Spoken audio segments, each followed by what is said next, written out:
Halo, kembali lagi dengan saya Kalalail, mentor kelas menulis, nulis aja dulu.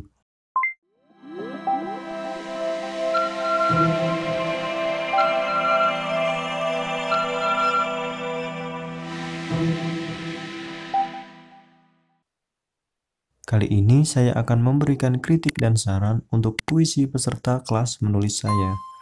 Yuk langsung saja kita bedah puisinya. Baik, ini dia puisinya. Puisi ini ditulis oleh salah satu peserta dari kelas menulis saya. Judulnya Burung Pipit. Sebelum saya memberikan gerisan, seperti biasa, mari kita baca puisi ini terlebih dahulu. Burung Pipit oleh Nurul. Matahari terbit, hangat sinarnya, menebar di celah dedaunan. Burung pipit bergerombol, berkejaran, sawah tak bertuan. Terkadang bersiul di sebuah pohon, menekur memandangi rumput liar. Pagi ini ada makanan untuknya. Jombang 2 September 2021. Di sini ada dua bait yang cukup pendek. Mari kita langsung menuju krisan yang sudah saya berikan. Di sini saya sudah memberikan beberapa catatan untuk puisi ini. Mari kita langsung menuju ke krisan yang pertama. Yang pertama, mari kita tangkap ide dari puisi ini terlebih dahulu. Di sini yang saya amati, penulis mendeskripsikan suasana pagi hari, lalu ada burung pipit yang terbang bergerombol di pematang sawah. Nah, burung-burung tersebut sedang berusaha mencari makan. Nah, sepertinya penulis di sini menggunakan teknik deskripsi di mana penulis hanya mendeskripsikan suasana di sekitarnya. Nah, setelah kita sudah menangkap ide dari puisi ini, mari kita perbaiki puisi ini bersama-sama. Nah, sebelum itu, mari kita temukan kata kunci dari puisi ini terlebih dahulu. Di sini ada beberapa kata yang sangat kuat dan menjadi objek utama dari puisi ini. Ada matahari, ada burung pipit, ada sawah. Nah, di sini ada hubungan antara burung pipit dengan sawah dan ada di atasnya matahari yang baru saja terbit. Hubungan dari tiga objek ini akan kita pertahankan di dalam puisi ini karena tiga objek inilah yang dominan dan kuat yang dideskripsikan oleh penulis. Kita pertahankan tiga kosakata ini. Misalkan kalau kita perbaiki puisi ini menjadi seperti ini. Perhatikan di catatan saya. Matahari bangun buru-buru hari ini, menyusuri celah-celah daun stroberi. Burung pipit berpasang-pasang terbang rendah di atas huma kering sehabis panen. Sesekali menukik dengan perut kosong. Jombang 2 September 2021. Nah, di sini saya menghapus beberapa frasa dan kalimat.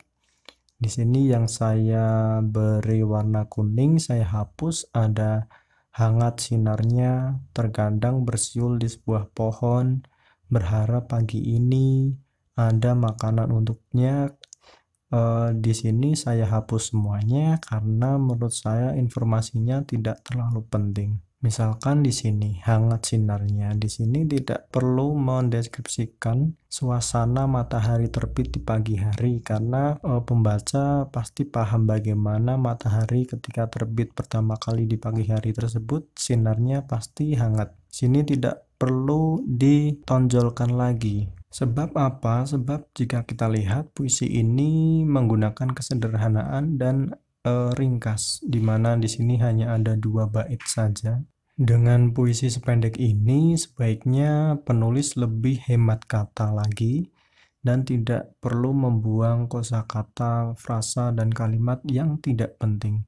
informasi-informasi yang tidak penting sebaiknya dihilangkan saja karena di sini puisinya cukup pendek, hanya 2 bait saja. Artinya lebih selektif dan lebih ringkas lagi. Di sini ada beberapa lagi yang saya hapus. Kenapa saya hapus? Nah, di sini mari kita bahas setelah kita membahas penggunaan majas yang saya gunakan di puisi perbaikan dari saya.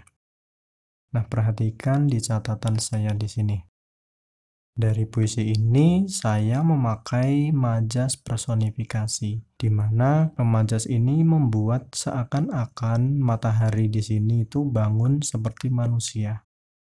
Matahari di sini bangun buru-buru hari ini. Ini kan memakai majas personifikasi. Saya memanusiakan matahari ini, seakan-akan mataharinya bisa bangun. Fungsi majas ini juga mampu menciptakan puisi kita lebih menarik. Walaupun di sini menggunakan teknik deskripsi, kita tetap boleh memakai majas-majas dan metafora-metafora untuk membuat puisi kita lebih menarik. Nah, di sini informasi mengenai tidak adanya makanan. Makanannya itu apa? Padi, karena di sini setting tempatnya ada di sebuah sawah. Nah, di sini informasi makanan tersebut, padi tersebut juga tidak langsung diungkapkan.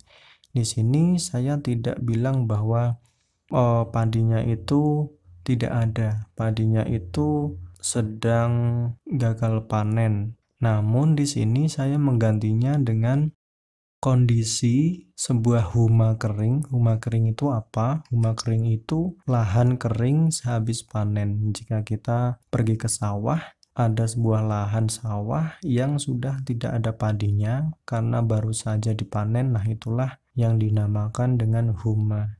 Apa artinya? Artinya di situ tidak ada lagi padi di lahan tersebut. Kemudian burung pipit tersebut dengan perutnya yang kosong hanya berterbangan berpasang-pasangan atau bergerombol, tapi tidak sampai turun.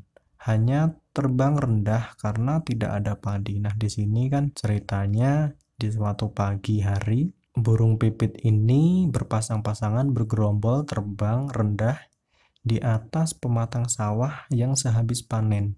Artinya sudah tidak ada padi karena baru saja dipanen. Nah, burung pipit itu terbang rendah mencari padi, mencari makanan, tetapi di sana tidak ada. Nah, burung-burung tersebut sesekali menukik dengan perutnya yang kosong karena burung-burung tersebut pagi hari baru saja bangun dan perutnya kosong. Mereka mencari makan untuk dirinya sendiri dan anak-anaknya di sarang. Nah, ini maknanya sama dengan apa yang ingin disampaikan oleh penulis di puisi aslinya. Di sini kan diceritakan bahwa burung tersebut bersiul di sebuah pohon, menekur memandangi rumput liar. Maksudnya rumput liar ini adalah rumput-rumput yang ada di sebuah sawah sehabis panen. Mungkin di bayangan penulisnya seperti itu.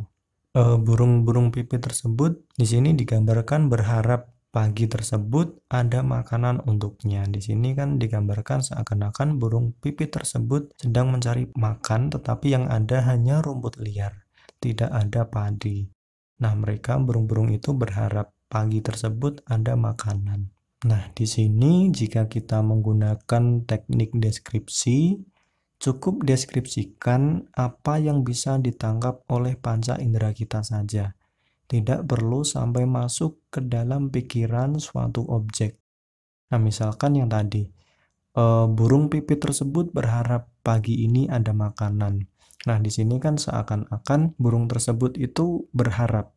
Si penulis masuk ke dalam pikiran si burung. Nah, lebih baik katakan apa yang bisa kita amati saja, yang kebenarannya tidak dipertanyakan lagi. Kalau kita melihat burung pipit yang kurus kecil, kemungkinan dia itu sedang lapar.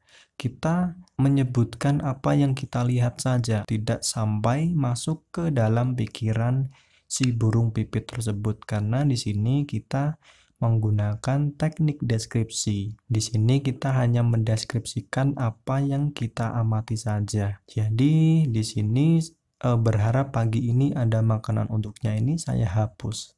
Nah, misalkan diganti seperti apa? Digantinya misalkan seperti ini. Burung pipit tersebut terbang rendah dengan perut kosong. Nah, kalimat ini maknanya hampir sama. Burung pipit tersebut sedang lapar dan mencari makan. Tentu saja burung tersebut berharap dapat makanan, tapi kita hanya mendeskripsikan apa yang kita amati, tidak sampai masuk ke dalam pikiran si burung. Nah, karena di sini kita itu tidak menarasikan sebuah cerita, tapi mendeskripsikan apa yang bisa kita tangkap dengan panca indera, apa yang bisa kita lihat, yang kita bau, yang kita baui, yang kita sentuh, yang kita dengar, yang kita rasakan, tidak sampai kita masuk ke dalam pikiran objek tersebut, atau kita menjadi bercerita atau menarasikan sebuah cerita. Nah, kurang lebih seperti itu. Silakan jika ingin di screenshot. Ini perbaikan dari saya. Ini puisi aslinya. Silakan jika ingin di screenshot, dibandingkan dan dipelajari lagi di rumah.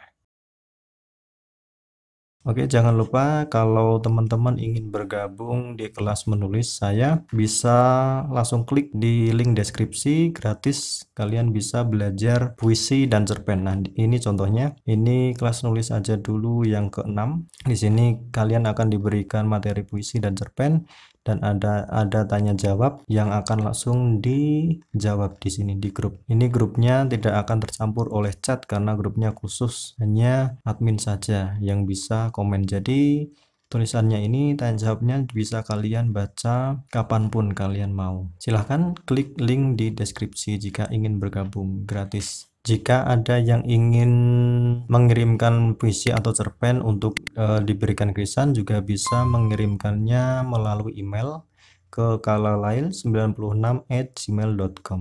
Oke, terima kasih. Kita berjumpa lagi di kesempatan berikutnya. Sampai jumpa.